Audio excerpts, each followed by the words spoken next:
Well, I became a provider in February of this year, 2012, and it's really transformed our practice in terms of not only with the straightening, but also the benefits of straightening. And the hygiene department has been pivotal for that, and Lisa in particular.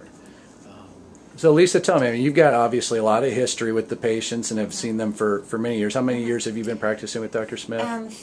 Almost 16 years with Dr. Smith. Okay. It'll be 20 years in hygiene next year. Okay, so you've got a lot of history there, but with Invisalign being relatively new, 9 months in your practice now, tell me about the difference that has done in terms of the type of conversations and things that you're educating the patient about in hygiene. Well, Eric, when you came to talk to us for the first time and started explaining the problems and consequences of misalignment, it really just kind of opened my eyes to, some things that I've seen for years but haven't really put two and two together. So now when I do the initial assessment, I start to look for those things and kind of ask the patients what they've noticed, and they've usually noticed those consequences too. So it's really helped just bring to light what we've all seen for years and just are now being able to help benefit with straightening. And so we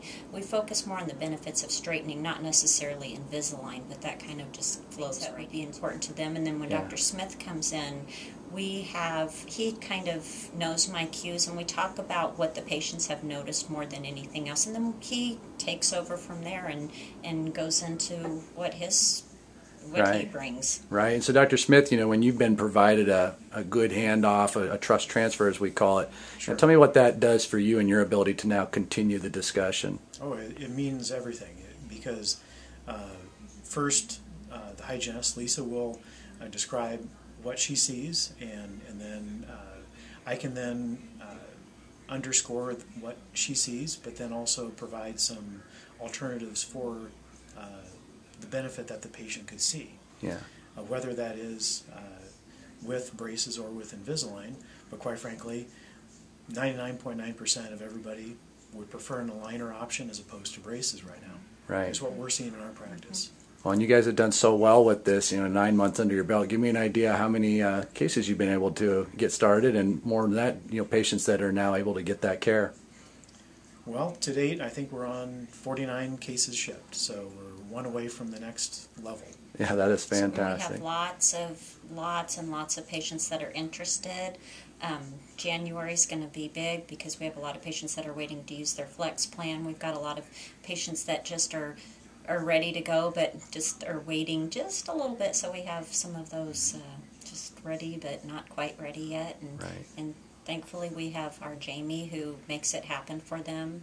When you said Jamie at the front desk, the treatment coordinator, said to have someone that could make it possible for every budget, and that's what she does. So she's very, very key in this whole scheme of things too. So. Well, very good. I congratulate you on being one away from that 50 level, and look forward to seeing where it goes from there. Thank you. Thank you very much. Thanks, Eric.